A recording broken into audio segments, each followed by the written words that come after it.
This episode is brought to you by Prime Video. In the small town of Holland, Michigan, nothing is ever what it seems. Behind the tulip festivals and pretty houses lay dark secrets that threaten to tear a marriage apart. Nicole Kidman stars in this darkly twisted thriller about a wife and mother whose quest to uncover her husband's secrets may get her more than she bargained for. Holland, streaming on Prime Video March 27th. This episode is brought to you by Progressive Insurance. Fiscally responsible, financial geniuses, monetary magicians. These are things people say about drivers who switch their car insurance to Progressive and save hundreds. Visit Progressive.com to see if you could save. Progressive Casualty Insurance Company and Affiliates. Potential savings will vary, not available in all states or situations. Last week was our first playoff game, and my plaque psoriasis was so itchy under all my gear. Sometimes just thinking about scratching could take me out of the moment. And then my doctor told me I could get clearer skin with a pill called Otezla. Otezla apremilast is a prescription medicine used to treat adult patients with plaque psoriasis for whom phototherapy or systemic therapy is appropriate. Otezla can help you get clearer skin after just 4 months. Okay, ready for the next game. Talking to my doctor about a pill was a total game changer. Don't use Otezla if you're allergic to it. Get medical help right away if you have trouble breathing or swallowing, swelling of the face, lips, tongue, throat, or arms. Severe diarrhea, nausea or vomiting, depression, suicidal thoughts, or weight loss can happen. Tell your doctor if any of these occur and if you have a history of depression or suicidal thoughts. Live in the moment. Ask your doctor about Otezla. Call 1-844-4-OTEZLA or visit Otezla.com for prescribing info about cost, and more.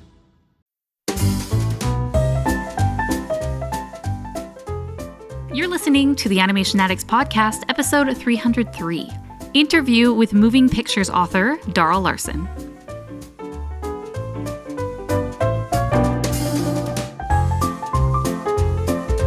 Welcome to the Animation Addicts Podcast with the Rotoscopers, the #1 place to get your animation fix with animation addicts just like you. Each episode, we dive into the wonderful world of animation featuring Disney, DreamWorks, Pixar, and everything in between. From hilarious discussions and movie reviews to interviews with industry insiders, this show's mission is to brighten your day through our love of animation. So hop on your nerdy couch, grab some snacks, and get ready to hang out with your animation besties because it's time to dive into today's episode. Hello there, animation addicts. I'm your host, Morgan Stradling, and I'm excited to bring you this interview for the Animation Addicts Podcast. This is a fun one because this is actually an interview with my old history of animation professor. Now you might be saying, Morgan, we're 300 plus episodes into this podcast. You're not an animator. And yes, you are correct, but I have always loved animation. And so when I was at university and I discovered, one, that BYU actually has a very prestigious animation department, I realized that they also have quite a few animation-related classes, one of those being a history of animation course. This course is taught by Darl Larsen, so I knew that I had to take it, and I was able to get in. And it was one of my favorite courses that I took while at BYU, and I have recommended it to many friends who also go to BYU and have an interest in animation. And the reason I loved the course so much, because not only was he funny and the course was just generally fun, I mean, you're talking about animation, but I left feeling that I had so much more knowledge about this industry, about different key players, studios, eras, trends, that I left as a more well-rounded and informed animation fan. I must say, I was very surprised and delighted when I got an email a few weeks ago about a new book that was coming out. And lo and behold, it was Darl's book. So I am very excited to bring you this interview with Darl Larsen. The book that he has is called Moving Pictures, A History of American Animation from Gertie to Pixar and Beyond. Of course, you can find this with our Amazon link at rotoscopers.com/movingpictures. That will give you a direct link right there, and it helps support the show, so we appreciate it. And without further ado, here is my interview with Darl. This episode is brought to you by LifeLock. It's tax season, and we're all a bit tired of numbers. But here's one you need to hear. $16.5 billion. That's how much the IRS flagged for possible identity fraud last year. Now here's a good number. 100 million. That's how many data points LifeLock monitors every second. If your identity is stolen, they'll fix it, guaranteed. Save up to 40% your first year at LifeLock.com/podcast. Terms apply. All right, here we are. We are with Darl Larsen, the author of Moving Pictures, A History of American Animation, From Gertie to Pixar and Beyond. Darl, welcome. Thanks for having me. So the first thing, tell me about you and what inspired you to write this book about the history of American animation. Well, I have been teaching here at Brigham Young University, BYU, for a number of years. And about 21, 22 years ago, we started an animation program. And I was asked if I was interested in teaching in that program, specifically a history class. And I said, of course. And then across the years, I've just thought it would be fun to try and put together a book with my computer animation students in mind, the kind of book that would benefit them, the kind they wouldn't get too bored reading, the kind that they might actually enjoy, and then learn a little bit about their own major, their own art form, the background of the world that they want to get into. And so about 4 years ago, I officially started working on this book, and now it's finally out. Awesome. So with that, where is your interest and your background before that? Because I know that you are a big fan of Monty Python and film history.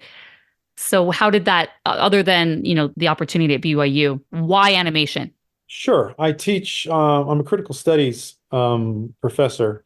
So I will teach generally history courses, genre courses, that sort of thing, along with some screenwriting, but primarily the history and theory and genre stuff.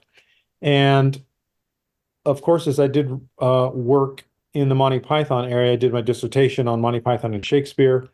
And that just sort of blossomed into Monty Python studies, and I wrote a few books in that area. And in that, of course, is the work of Terry Gilliam, who is an animator, or at least who became an animator. Now he is known as a writer-director. But he did animation for the Monty Python group back in the late 60s and across the 70s and 80s. So that was always a part of my Monty Python work, was dealing with the animated material that Gilliam produced and brought to both the TV show and then the subsequent movies. So I've actually been studying and writing about animation since about 2003, or even before, if you count my dissertation. So it's not new, but the idea that I've expanded into not only teaching the history of animation, teaching the history also of American animation, and then now writing and publishing in the area. That's the new part, I suppose. But it's been a long and fruitful gestation getting here, which meant actually that the book moved along pretty well because it sort of fashioned the way I approach the topic when I talk with my students. So it's been a long time coming, but I think now that it's come to full fruition, I'm quite happy with it. And it's been a lot of fun. So can you provide an overview of the book? It's interesting. You have this experience teaching this, and you can kind of see the important eras and periods and themes that the animation students need to know. But give us an overview of the main themes of the book and just animation in general. What's obviously we want to read it and dive into it ourselves. Sure. It's arranged as chronological as is possible, but with some necessary sidetracks. As you'll see, if you read the book, you'll realize that if I'm talking about, I have to talk about multiple studios, for example. So I will spend a chapter talking about Disney and Fleischer, which were two sort of battling studios in the 1930s and into the 1940s, but also during that same period, Warner Brothers and MGM and Columbia and other studios were trying to get on track as well. They were doing smaller stuff, less known stuff, but still significant stuff. So there's two chapters looking, let's say, at the same time period, but there's so much going on that I felt it was necessary to do a big name chapter and then a smaller name chapter. But generally, we start at the very beginning and do some prehistory and talk about where animation may have come from and why comics, the newspaper comics and uh, film itself are important to early animation, but also why vaudeville was so important to animation, because an awful lot of the earliest creators of animation were also working on vaudeville and doing performances there. And for some of them, like Winsor McCay, it was a very natural sort of way to bring two things together that he really loved. He was a comic artist, but he also wanted to be a performer. And so if he found a way to bring his animation into his performance, and that's of course where we still are today, the performance of animation. So that began as early as 1911, let's say. And then we look at animation as a craft in the beginning, meaning it was done on the smallest terms by one or two people at a time, generally one person, drawing everything, working on everything. And that, of course, couldn't last. Well, it could last. It could last as an avant-garde work. It could last as an experimental work, but it certainly couldn't become anything like what movies were becoming, which were industrial, meaning they could be created on an assembly line status, and the studios could create dozens and dozens of live action films. But in order to do that, they had to cut their costs to make it as affordable as possible. And so making genre films, making recognizable kinds of films, knowing audiences were out there for them, animation realized it had to do the same thing. So there's a chapter on the transition from craftsmanship, if you will, or the artisanal approach to animation as an industry. And that weeded out a few, like Winsor McCay and some of the earliest folk who were working in animation. They simply didn't want to work on an animation as an industrial status. They always wanted to be artists, but just know that, of course, there were a number of folk who were very happy with making animation an industry and making it the way that they actually supported themselves. That was in the 19-teens. And then we move into the 1920s, and that's where Disney first appears. And it's interesting that most people think Disney sort of, the Moses taps the rock and out pops a fully formed Disney. Not the case. Earliest Disney was no better and often a lot less accomplished than others in the industry, because he was starting with folks around him who had no animation experience. They were just young men like him that were interested in the world. Took them a while to get up to speed. Others, like the Fleischer brothers, like John Bray, were well ahead and were making very interesting films. That takes us through the 1920s. Disney, of course, doesn't get on his feet till the late 20s, right, with Mickey Mouse and sound. And so really it was that transition in all film, from silent film to sound film, where Disney vaulted to the front and stayed, and others trailed sometimes very, very far behind. And that was a transition that took us through the 1930s into 1940s. But we also see fascinating things in the 30s, where smaller studios like Warner Brothers find their way with essentially looking at what Disney's doing and then saying, let's do what he's not doing. So let's find a way to make not Disney cartoons, and let's poke fun at Disney. So that should make sense. The idea of there's a big name out there or a big presence, and you're going to define yourself in contrast to that big name and that big presence. That took us through the 1930s. World War II was very, very significant for animation, because all the studios had to, or found themselves contributing to the war effort. And that was partly because they were patriotic, but also partly because they didn't want, that was a way for their employees to not necessarily get drafted into actual fighting service. They could get drafted, but they could get drafted into propaganda service or political messaging service, or public service, if you will. And that kept the studios going across the war. Very, very helpful for the government. And for example, Disney making Donald Duck cartoons that encouraged people to pay their taxes early, because Uncle Sam needed that money earlier in the year. And that was a very, very effective a couple of cartoons in 1943 and 1944. And then, of course, the big transition after that is that television shows up in 1948 and beyond. And that kind of changes everything. And they realize fairly quickly that the budgets on television are not nearly what they had been for theatrical animation. and the things that were being done with animation for theaters was going to be done much, much more affordably on television, meaning all those advertising dollars were going to shift to TV and away from movies.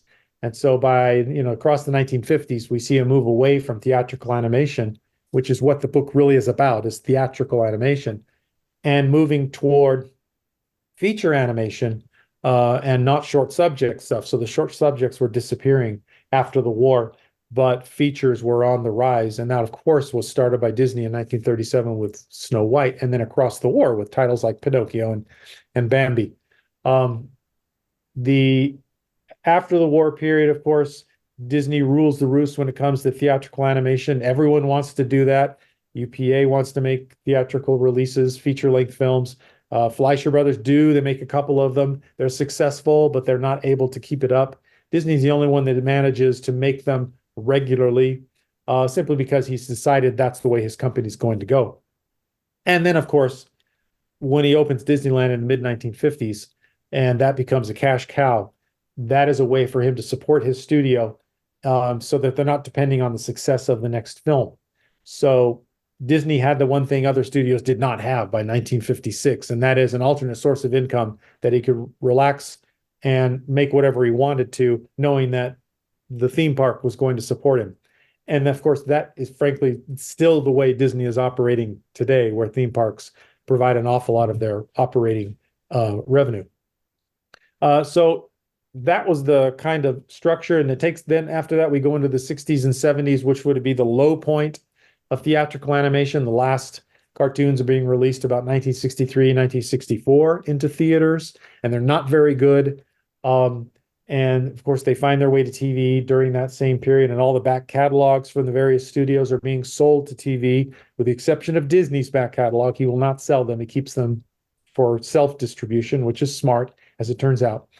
But by the 70s, we begin to see, after this lowest point with cartoons like Pete's Dragon, etc., a sort of renaissance of animation once we hit the 1980s. And we have Disney beginning to make cartoons again that are going to play to a larger audience. And that really comes to full fruition in 1989 with The Little Mermaid, and then is followed by success after success. And, The Lion King is hundreds of millions of dollars of success.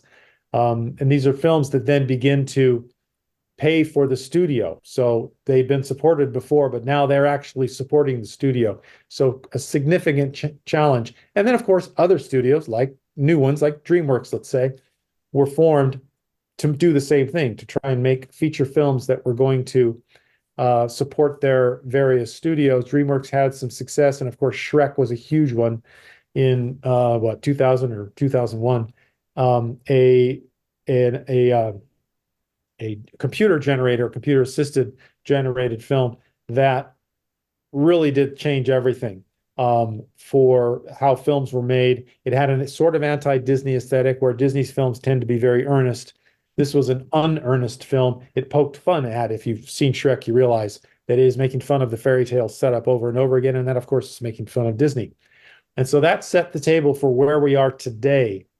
And that the book talks about that in its last chapter, the idea that for the first time in the last 25 years or so, we have seen animated feature films fully supporting studios that produce nothing else. Mm-hmm. That we can thank Disney for that, but also, the mantle has actually been pulled away from Disney recently with DreamWorks and with Illumination and other smaller studios that are producing films that are supporting their studio entirely, and they don't have to worry about live action films or any other kind of production.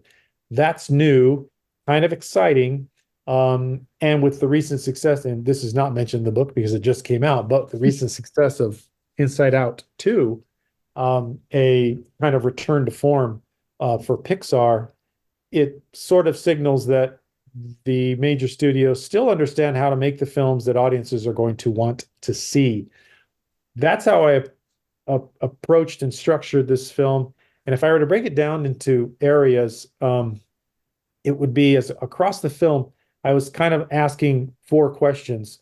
and looking at animation in 4 different ways. One of them would be I was looking at it technologically and how that changed across the years from craftsmanship to industry and beyond to computer assisted, for example, eventually. I looked at animation as an art form and how that functioned. And in some countries, as I mentioned quickly as I go through, it remained an art form and not commercial art. In this country, of course, it became a commercial art and stayed that way, even though there are a number of titles, smaller titles from very, very small studios and individuals that continue to be made that are meant to be just artistic, and that's all. But in the US, of course, the Hollywood system is you're only as good as the how much money your last film made. So that takes us into looking at animation as a business. And it is right now a very, very big business and one that the studios want to be a part of, and want to continue to benefit from. And then the fourth part of that would be looking at as animation as it informs or is informed by culture and society. And we've seen that as well in the last 25 years, the challenges of trying to make films that are going to talk to a large audience, but also aren't going to alienate a big part of their audience. Or do they ask questions or talk? Does the animation focus on the world as it is, the world as it was, or the world as we want it to be? Those are all questions that are being asked right now in various films. And it'll be interesting to see how that all plays out. Yeah, fascinating. I love the way that those 4 concepts structured that, and you see that throughout the book as it's woven through. I think of the J.M. Barrie quote, all of this has happened before and it will happen again. So as you were writing this book and as you studied the history of animation, what big themes that just the industry keeps, whether a negative or a positive, they keep kind of falling into or keeps happening? You mentioned the artist versus more of the big machine to make money, or I think of Richard Williams, had this Thief and the Cobbler that just was his magnum opus, but because he had this vision for it, we never really got to see it in its full form just because of the limitations. But I'm also thinking of the anti whoever is the big player, so as what recurring themes do you see in the history of animation? Well, we do see right now, for example, an idea is trying to figure out what current audiences want. That's always a challenge, but it's one that seems to be particularly vexing at this point because in Hollywood, because there are no true soothsayers or diviners or people who look into the crystal ball and know how a film is going to do. They can hope and they can do studies about it, but they just can't quite figure out. For example, Hollywood did not know how well Inside Out 2 was going to perform. And they really didn't know how well it was going to perform in its second week. So that was a bit of a surprise, a happy surprise when it comes to Pixar and Disney, but a surprise nonetheless. Hollywood would love it if they could figure out how to make a Barbie film on a regular basis. But a Barbie film, for example, not an animated film, but a Barbie film is so unusual that replicating it becomes a real challenge. In animation, happily, what we're seeing since 2000, let's say, Toy Story came out in 1995, which really set a high bar for computer animated films. 2000, Shrek did that same thing. One was, Toy Story was a little more on the Disney side, of course, even though they were not allied with Disney at that point. And Shrek was a gently anti-Disney point, meaning sort of wink, wink, nudge, nudge at the audience, not scornful in any way, but just making fun of what Disney did. Of course, other animators have done that for years. Tex Avery, set his clock by what Disney was doing and then did the opposite and had a very long and worthwhile career because of that. But knowing what the bigs are doing is very, very valuable. But it's interesting when you become the big. So DreamWorks had in many ways supplanted Disney, like after Shrek, and was producing films that, the Kung Fu Panda franchise and How to Train Your Dragon franchise, which were in many ways very Disney-ish, interestingly, in their conception, in their characterization, still being a bit sophomoric, still thumbing their nose a bit at authority, but towing a line that was fairly recognizable. That, of course, is a choice. It's smart. It probably encourages the largest possible audience, right? You're going to get those that want beautiful animation. You're going to also get those that want a little bit of subversive telling, and you want children, you want adults, so-called four-quarter audiences, which is the biggest audience possible. That's the ideal. And then we have Illumination comes somewhat out of nowhere with its Despicable Me franchise, which erupted when it first appeared, which I believe was 2010, and has been going strong ever since with, I think their lowest performing might have been an $800 or $900 million return. Most of them are over $1 billion. And these are true four-quarter kinds of films. They are designed for grandparents, parents, and children, all the way down to really the smallest children, because, for example, the Minions actually don't speak much English. And so it doesn't matter for an audience what they're saying. They are just fun to watch, even for a toddler. So that's that, crassly, you'd say that's just brilliant, almost mercenary filmmaking. Know your audience and cater to your audience. And it would be easy to poo-poo that, I suppose.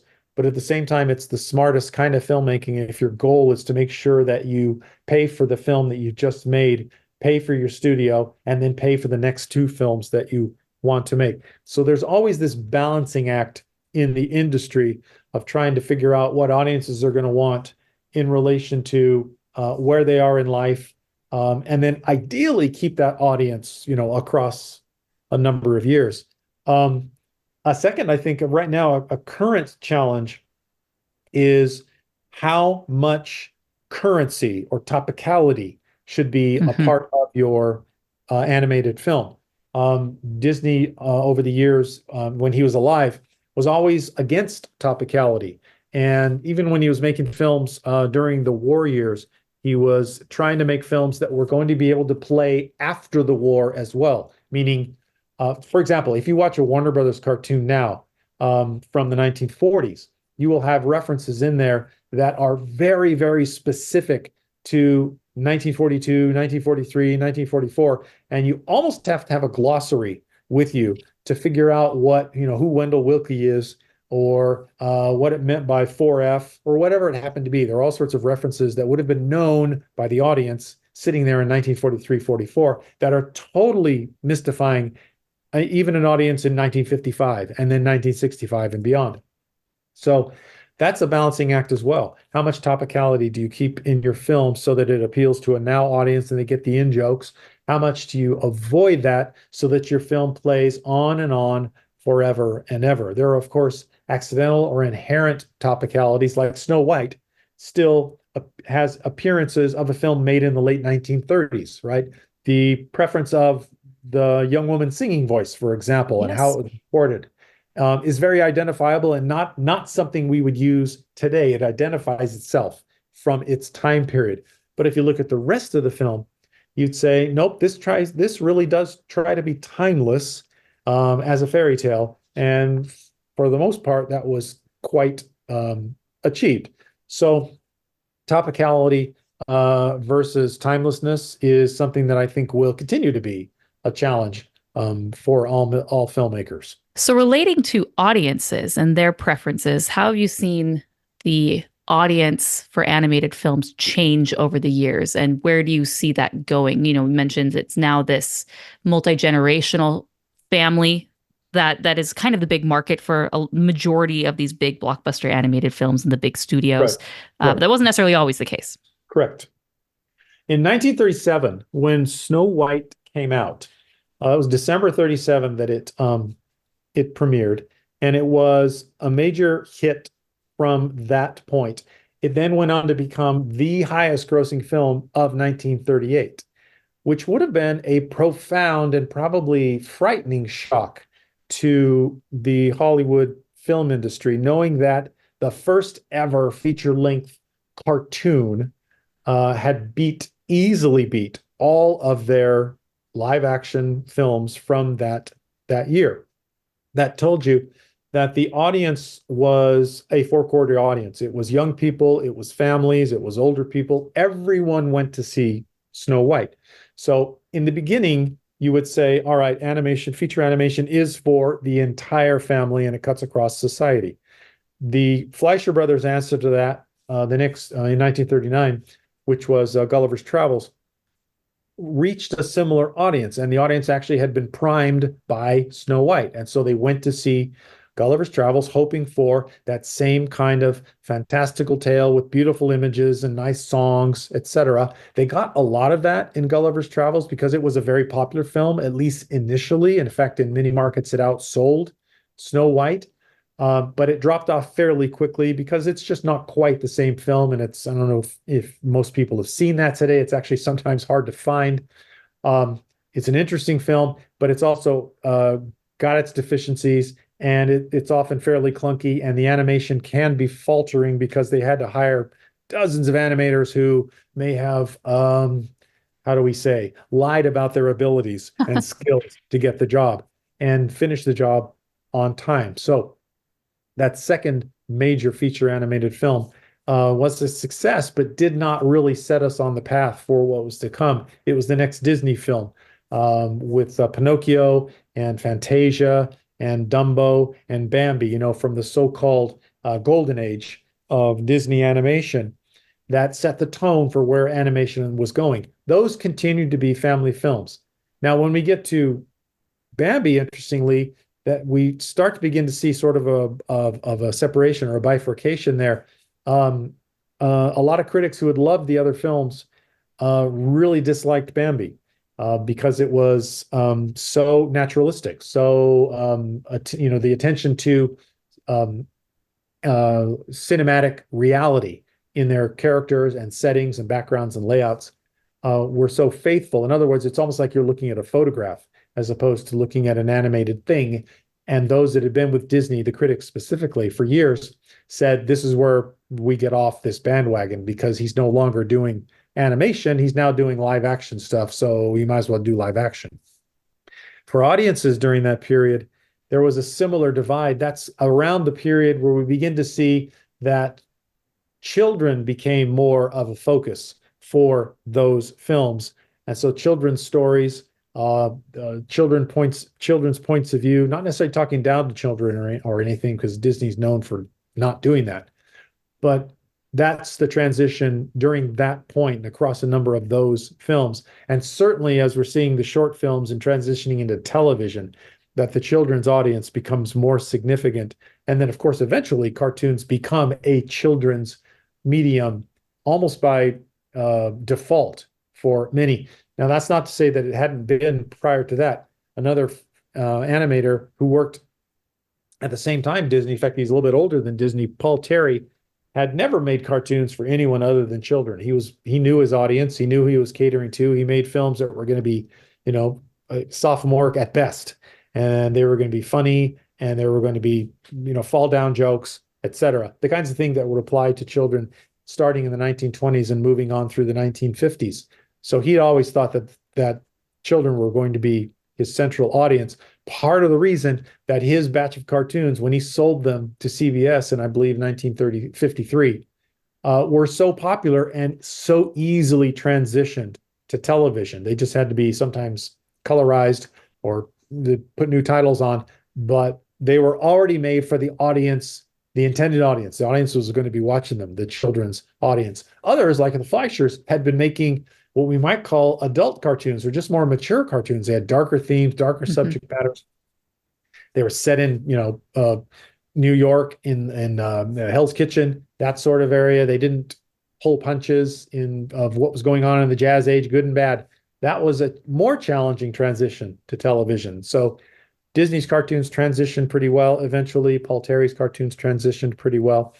And of course, by the 1960s, the audience was firmly cartoons. And in fact, there's a quote I use in the film, in the book, that's from Steven Spielberg's Close Encounters film, where the young boy is asked about, hey, do you want to go see Pinocchio because it's an awesome film? And he essentially says, no, that's kid stuff. I don't want to see this kid stuff. And he's a kid himself.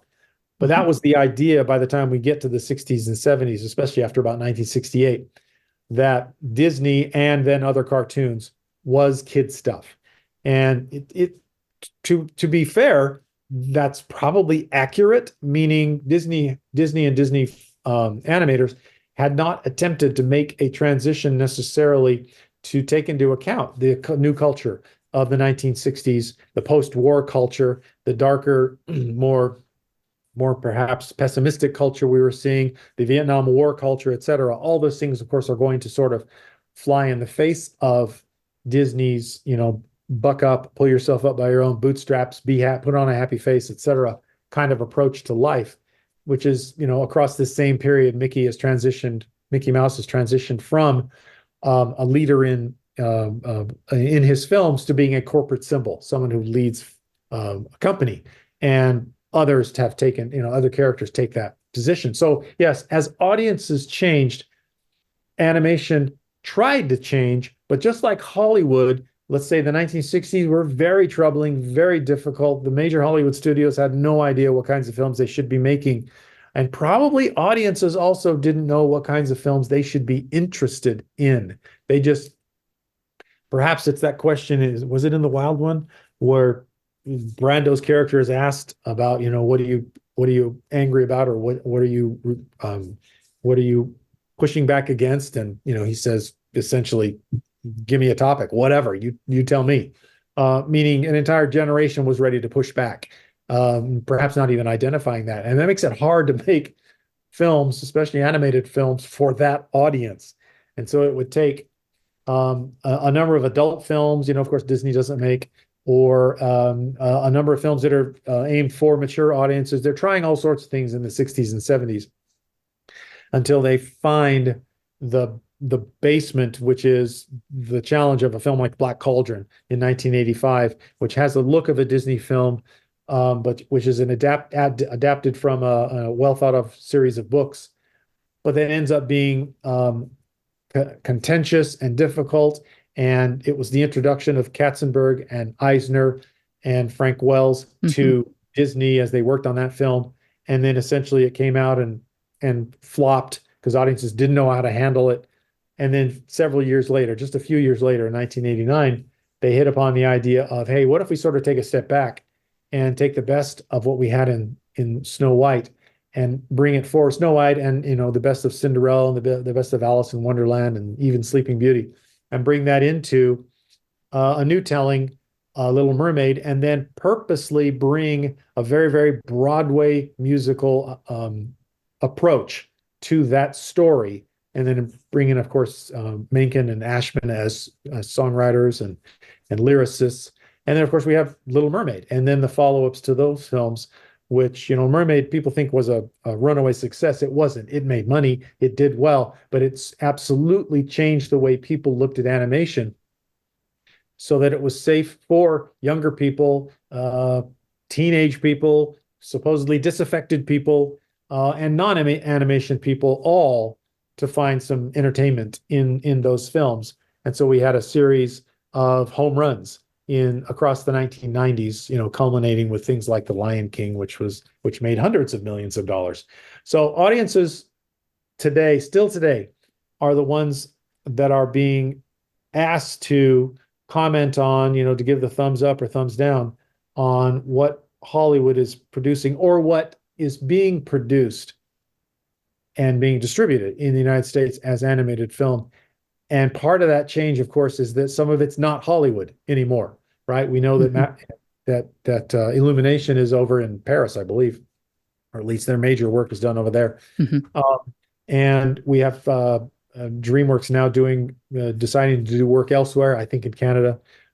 Costs have gone up. It's very expensive to produce anything. Southern California is perhaps the worst place to try and produce feature animation right now, simply because everything is so expensive. It means that you've set the bar so high when you have, for example, Wish was a $200 million film. Very, very hard to guarantee a return on that when you know that you have to make about 2.5 times that just to break even. So it's a really tricky time. So it's a fascinating time. Inside Out 2 gives us a little bit of hope, but what's really important is the follow-up film, the next one. So Despicable Me 4, and then of course the follow-up that Disney gives us. Maybe it's an Elio, or whatever Pixar gives us. That next film is going to be key to see whether or not, again, an audience has decided, yes, we're going to follow along this new trend. Yeah, the business climate of animation is a big deal right now. You mentioned Illumination and Pixar. Pixar, looking at their budgets the past 15 years, they're consistently 175 to 200 million. And part of that is simply because their studio is in California and pretty expensive parts of California. And then you see what Illumination's able to do with 60, $75 million. That gives them a lot more wiggle room and not so much pressure to have these huge hits, which ancillary to animation is Marvel as well. They're Marvel and Star Wars. They can't seem to make a film anything under 200 million. So interesting how that the budgets are really coming into play. So with all of this, what is an era or maybe a figure in animation that you feel is underappreciated and something that you would like to highlight? People, it's just a blind spot maybe that people have. Sure. No, that's a great question. There's of course a lot, because most people, they know their Warner Brothers cartoons sometimes. They know Bugs Bunny. They'll have no clue about what Columbia was doing at that same time, which is okay. They were a smaller studio. But honestly, the first chapter I wrote was the chapter on UPA, United Productions of America, because I was starting the book and I thought, where would I start? I didn't want to start, with a blank page on chapter 1 or an introduction. That's the recipe for success. I mean, no success and frustration. But I did feel like UPA, which was a reaction to the war and to Disney. UPA came about in the early 1940s. It was a group of what we might call disaffected artists who worked, yes, for Disney, but also for other studios. And they'd each found, for often different reasons, that they couldn't get along. Well, they couldn't get along with Walt, or they'd been fired by Walt, or they just didn't like the atmosphere of being a small part in a huge operation. Anyway, artists with a very different sort of mindset were then thrust together during the war, making propaganda or training material with their animation skills, and given virtually no money to do it. So they really had to rely on absolute creativity to get their message across. And they were asking themselves that question: what can we get rid of? What do we not need on this page or in this frame to tell the same story or to get a point across, a message across? And these are terrific questions that are asked. And the folk had all been trained. Their nurseries had been in the full animation worlds of Disney and MGM and Warner Brothers and other studios, but specifically Disney. But they knew that they could do something a little bit different. They were also very interested in what was going on internationally in art, and the idea that the international style was changing things and removing ornamentation and taking away the kind of frou-frou-y approach to decorative animation and decorative architecture, etc. And they wanted to employ all those things. And what fascinated me is that UPA was enormously successful for a very short period of time, and then disappeared almost utterly. So there was a beginning and a middle and an end of that story, which is why I decided that's the chapter I want to begin with. So I'll tell that story. That was a very, very fun chapter to work on and to works to look at. And if you don't know those titles, UPA might be something that people hear and think, I have no idea who that is. You've certainly been influenced by their work and seen their work, but they came about in the early 50s. They got successful with a cartoon character named Gerald McBoing, which is a silly name for just a boy character who can't speak. He can only make noises. And it was a completely different looking cartoon. We might say it was an anti-Disney aesthetic. They colored outside the lines, for heaven's sake, that kind of thing. They stuck to big swaths of beautiful color. They acknowledged the lines again, which Disney had spent years trying to get his artists to get rid of lines. They brought those lines back in, so it looked more graphic. It looked more artistic. It looked more freehand, if you will. And so suddenly critics said, wait, what's this stuff? This is fascinating, this UPA stuff. Let's get more of that, please. And McBoing received an Academy Award in the early 1950s, took that crown away from Disney. Disney had really owned the 1930s when it came to Academy Awards. Tom and Jerry had won a number of them in the 1940s, but Disney had also won. But the 50s essentially belonged to some other studios. UPA was one of those studios. And there's a good and bad, of course, to all of this. The good is success, and everybody starts to throw money at your studio, and you begin to branch out and say, oh, we want to do this. We want to do commercials. We want to do important films that are going to adapt important literary works. We need to do Don Quixote because that's not been done yet, that sort of thing. And we also need to do a feature. That, of course, begins to tear at the fabric of your small institution, which is UPA. And then Academy Award makes it all the harder because suddenly people want to take credit for that Academy Award. No, it's me. No, I had more to do with it. Who gets to keep it? Whose office does it get to be in? That sort of thing. It's an understandable one, I suppose. Also, these are all fairly leftist individuals, if not even further left than that. And so at a time post-war, when the anti-communist fervor was at its peak in this country, we have House Un-American Activity sitting twice, right? 1947, 1951 too, asking questions about, are you a faithful American? As it turns out, have you ever had any sort of dalliances with communism or communist sympathizers? That began to tear apart UPA as well, because they really had no one who on their staff that you could call just a straight up, very, very conservative type person. They were a lot of firebrands. They produced great work.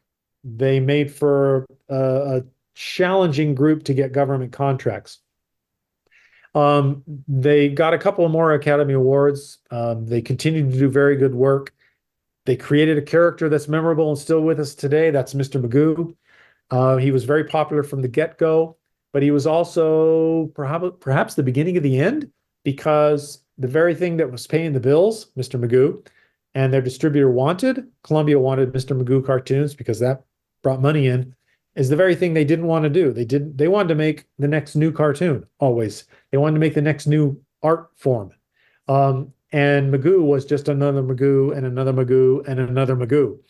And so slowly the artists who had gone to UPA, because it was different from all other studios, drifted away, because to survive, UPA had to become like all other studios, and they realized that a little too late.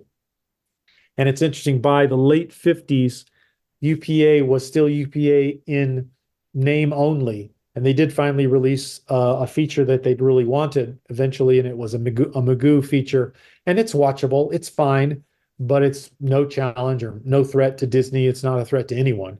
It's just an okay Magoo cartoon.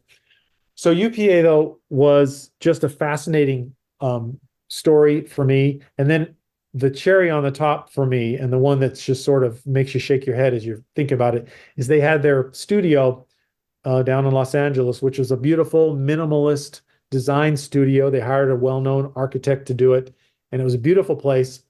And my point was, as I ended the chapter, that I think UPA would still be something, would still be known if that studio was still sitting there, meaning there would be a place to go to, even if it was something else, but there would be a place to go to, a pilgrimage spot that people could go to and stand outside and look and say, yep, this was where the magic happened for a few years in the 1940s, and Disney was challenged right here in this space. But the irony of ironies happened in the late 70s and early 80s. The beautiful studio was purchased by someone else, and that someone else happened to be the company owned by Walt Disney's nephew. And I don't know if any of this was done on purpose in any way. It just happened to be where it was happening. And the building was torn down, and a sort of faceless office building was put up to house the private business of some of the Disney family. And so that Disney Family Holdings building replaced what might have been the second most significant studio in Hollywood animation history. And so UPA is an afterthought. And with that, I think I wanted to give them an entire chapter so I could tell that story as well as I could and give them the credit that they richly deserved. I love that. So you have these computer animation students. They come into your class and they probably have a wide range maybe of what they know. What do you want their big takeaway to be as they leave? What blind spots, I guess, do they have going in? And then what do you want them to leave? And does that correspond to your book and what you want readers to take away? Because I wrote the book with thinking of those students and the kinds and the bits of information I want them to have. What I find is that, yes, they're coming in and there's a broad range of influences. For a few years, it was anime, and there were students who came in and all they could do was draw in an anime style, which was something that we worked to help them expand that style, not me personally, but the teachers of animation, to get them to think bigger than that. I always want them to know that the cartoons didn't start in 2001 with Shrek, that the people that produced Shrek were standing on other people's shoulders. And so that's why we start at the very beginning and make sure that we know that Winsor McCay was drawing in 1911 and 1912 and had some of the very same goals that students in 2024 and 2025 have, meaning some things have not changed. The goal is to create the illusion of movement with memorable characters in fun or challenging situations. That's been with us now for more than 100 years. So what I love to do is show students, it's really not about what I say, it's about the things I try and show them. And so across the years of animation, I try and give them things that are going to inform their own approach to their own work, so that they'll see something and they can't unsee it.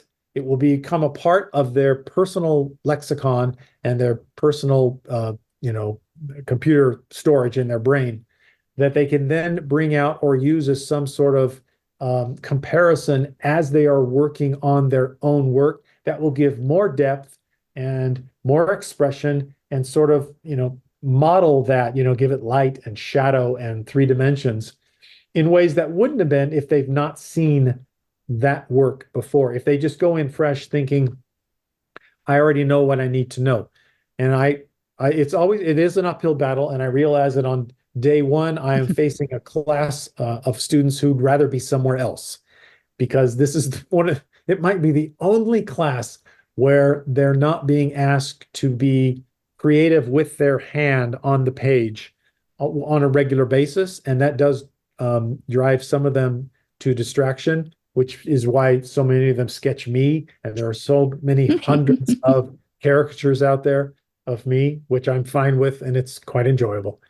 But the idea of letting them see things that they otherwise never would see on their own, they wouldn't find those things, just to help them become better animators, better storytellers, better viewers when it comes to the things they are watching on a regular basis. That's the goal of the class. That's the goal of the book. I would love it if someone finishes the book and simply has a better appreciation of even a terrible Transformers cartoon that they just watched, from 1983 or something on television, or thinking back to their own childhood and the stuff that they watched and thought was either ridiculous or was the be all end all of their existence, and realize, that all those things have a heritage. All those things have some ancestors before them. They've got a pedigree. Now I know some of that, and hopefully it enriches that experience. So talking about individual animators, the beginning of the book, you mentioned Winsor McCay and how from the very get-go of animation, personality and kind of infusing that into the characters and into the stories is super important. And over the years, there's these individual animators. You have Disney's 9 Old Men with Mark Davis and Ollie and Frank. In the 80s, you had Glenn Keane, Andreas Deja. You have these huge stars in the world of animation that are within the studio setting but stand out, right? Yes. And you can say, this is a Glenn Keane drawing, and this is we know exactly, this is a Mark Henn, or this is James Baxter. And now it's just as interesting with the shift to computer animation. the role of the animator has changed. You know, it's less on your particular draftsmanship and ability to create the character from scratch and more able to move the character. And typically it's multiple characters at once. You have a scene versus just a character. So it's interesting because I, you know, love animation, but it seems like I am less knowledgeable about individual animators in the modern era than, you know, the old masters. So where do you see the role of the individual animator now, and how can someone use that to stand out? When, especially when the environment, you know, thinking of, you know, Garfield that just came out, I was looking at the list of animators in that, and the studio, it was just a sub studio that they ended up using in foreign country, you know, and it's just kind of it's almost a more assembly line, which we did see initially, you know, early on. Where's the role of the individual animator now? Right. Yeah, that has changed. That will continue to change. We had former students on that Garfield film. Virtually every film it's kind of fun. I sit through the credits. I always do, because I see names that I recognize across the industry, and every visual effects film are people that have come through our program. So that's satisfying. It's very nice to see. They are still significant, of course. Part of the challenge is that the world of animation has changed so dramatically, because, you know, animator in 19, let's say 35, meant someone who could sit at their light table and do 200 to 400 drawings in a day, crazy day. And they were actually doing drawings that then were going to be taken over and transferred over to cell, and then inked and painted, and then photographed, et cetera. There was a process, but they're part of the process. They were the animator, right? There wasn't necessarily someone before them. There may have been an in-betweener after them or with them, but they were very, very significant. As time went by and animators, animation changed, we began to see the team get larger, and of course, assembly line gets larger, so that today, for example, what you may find, you'll see if you watch the credits, there might be, you know, on a big film like Inside Out 2, there might be 100 names, or 50, 60, 70 names that are listed under animator. But then you'd see there's also 50 or 60 names under modeling or modelers, and then 50 or 60 under shaders, and then things that you don't, you know, titles and things that you may not even recognize. That's how split up, as you know, it has become when it comes to working with computers. And that's, you know, they're learning that here in our program. And to me, a lot of it's still a mystery because I'm not in that area. It's fun to watch though. But I know that a number of our students have found their way into becoming story artists and or storyboard artists. And those are the folk who, to a great extent, can fashion and solidify what a film's going to do, what a film's going to look like. And now they've all been trained, you know, they're trained as animators, but they're doing a different part of it. It's a part of it. They're sort of setting what characters are going to look like, how those characters are going to move, you know, the size they're going to be in relation to others, how they're going to move in relation to others.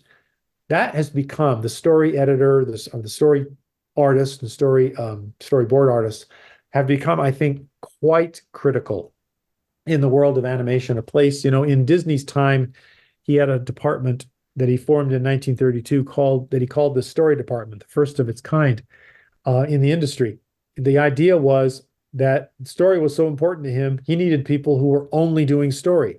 Now that, of course, freaked out the rest of the industry, who said, what do you mean you only need some? These are animators. They should be drawing. They're wasting their time. And in fact, Max Fleischer just shook his head and thought it was ridiculous that anybody who was a trained animator was going to waste their time not animating. And you could see how early on that would seem a little bit crazy. You're paying somebody to sit around and talk about, hey, what if they do this? And what if they try and do this? But Disney also saw it significantly as a way to control the output of his studio completely. If he controlled the story room, he knew that that's where it would start. That's where everything would be fashioned and concretized before it got to anybody doing any sort of drawing later. So this is not a new thing. I think today the folks that are running those story departments and story artists are probably quite key. And then sadly, sometimes you can then, as you said, you could take that information and send it over to fill in the blank, Indonesia, Korea, wherever it happens to be, wherever the animation house is, and those get that realized, right? Suddenly it can be created over there. We have, most animation is done overseas, and it's only TV's been doing it forever. Right. And it's only recently that the major studios are taking their major films and actually talking about moving them out of this country. And a lot of it has to do with just how expensive it is to try and produce. It makes total sense. Disney can't keep making $200 million films that lose money. They just simply can't do that. They have to find a way to make $100 million films that can break even, or they have to find a way, to still make that $200 million film, but increase their audience. And that's a really big challenge. And so moving it to, so Moana 2 is being done up in Canada at a studio up there. Costs are significantly less, and let's be honest, they're further away from unions in the United States, other things that they don't want to be a part of in this country, and they have a little bit more freedom to perhaps bring in the title in a more affordable kind of way. They have to be able to compete with what Illumination is doing. As long as Illumination is able to spend, or even think about Sony Animation with its Hotel Transylvania series, which one of my students now as a writer is going to be working on Motel Transylvania, a new version, right? And the budget's going to be very low, the payoff is going to be very high, and the larger studios, the Disneys, the DreamWorks, have to take that into account. They can't keep making films that are twice as expensive as their competitors, because their competitors are making, let's say, 3 and 4 times as much on their films. We realize that's simply a math problem that has to be handled, and no one in Southern California wants that. We of course don't want people to be out of work or be forced to move elsewhere to work, but right now that's kind of what we're looking at. So yeah, big challenge. And the animator's part of it. And of course, the next huge unknown is AI, what that will do, and how much pre-programming for your AI production is needed, how many people are needed to create, and then the prompts to put into your AI program, and then your AI program spits out a film that is just as lovely and moves just as well, and then gulp, is responded to just as well by audiences. Imagine, it's hard to imagine what the first billion-dollar animated AI film is going to feel like. That'll be interesting. It's kind of scary. It's kind of exciting.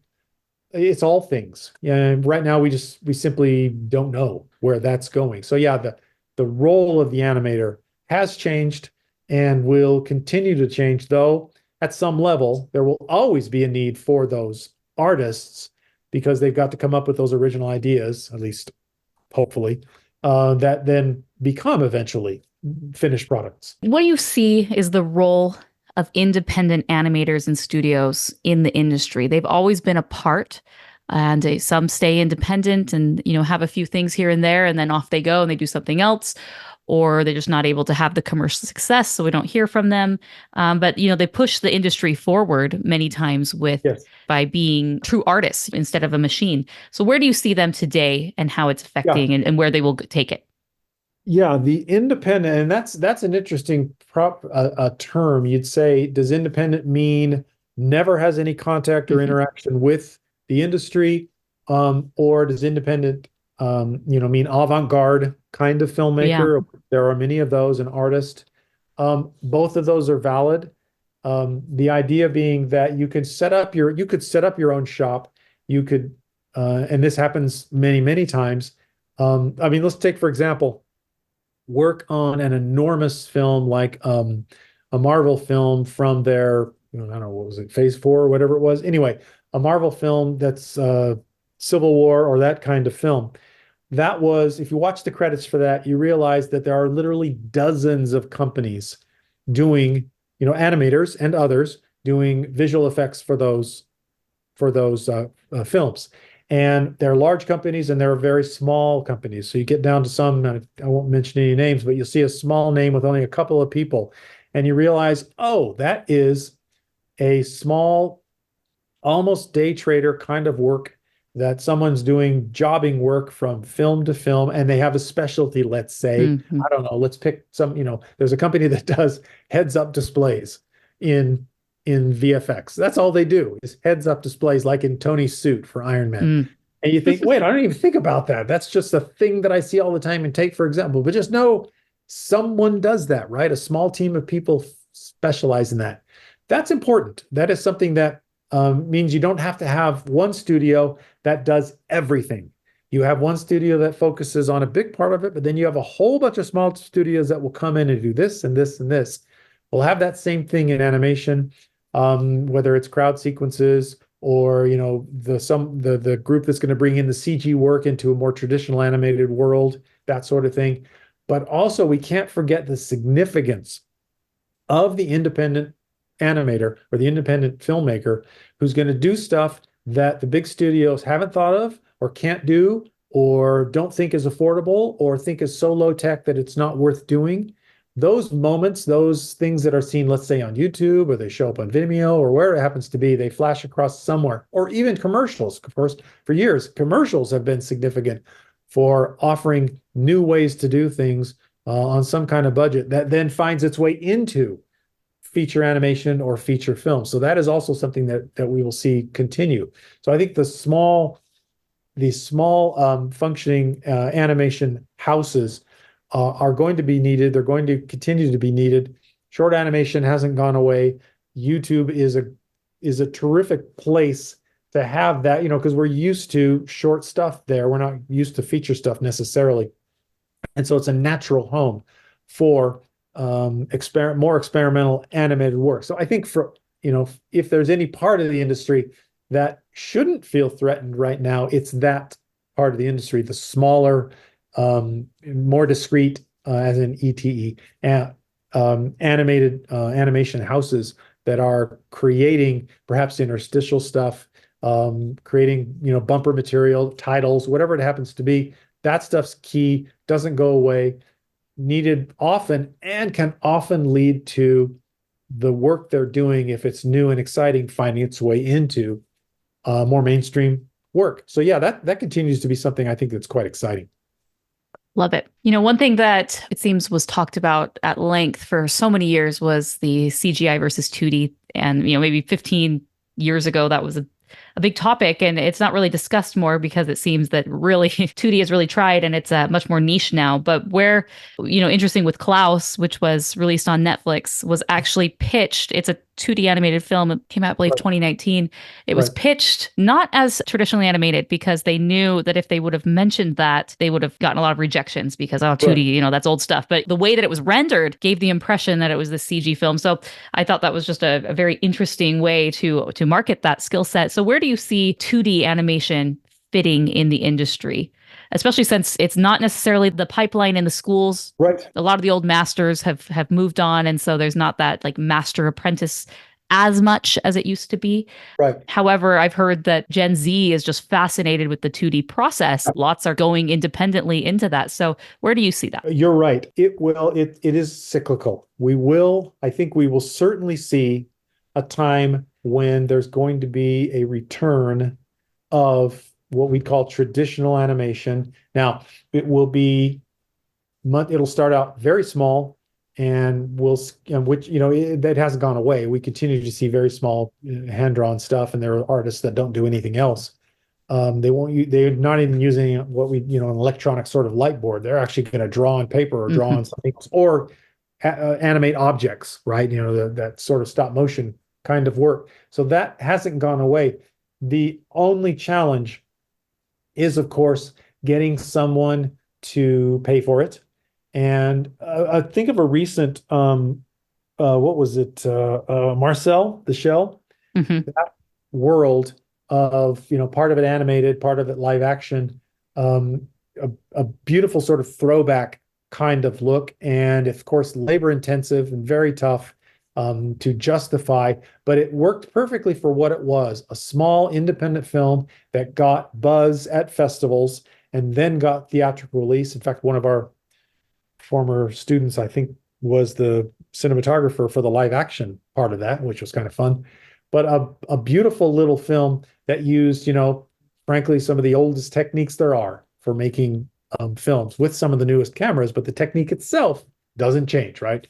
Put something in front of the camera, take a photo of it, move it slightly, take a photo of it, and do that 100,000 times kind of thing. So there always, I think, will be a place for that in the world of craftsmanship and the idea of retro appeal. And yeah, the gen whatever generation picks that one up and says, hey, this is fascinating, and we can do the stuff that doesn't look like anything else.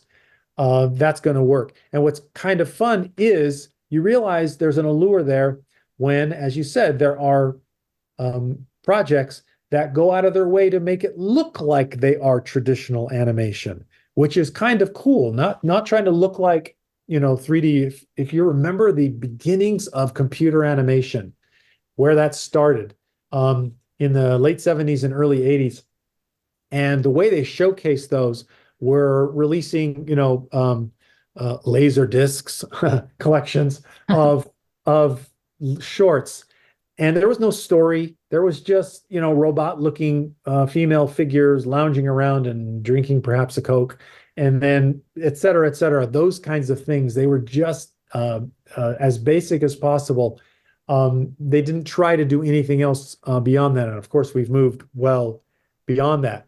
So computer generation has gone many, many steps past that, but probably just far enough that audiences really responded to, for example, the Lego movie, which was meant to look like it was people moving Legos around, right? And that's how they designed their software, to move in that particular way.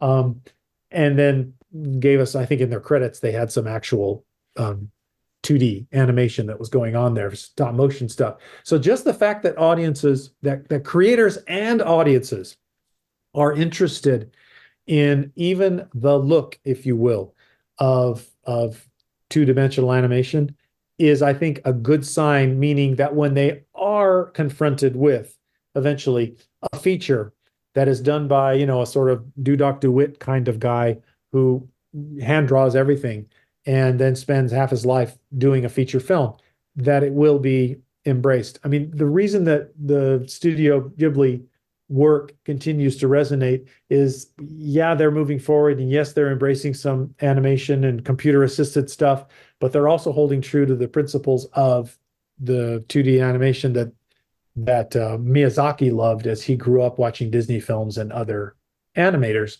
So I think, yeah, that's going to happen.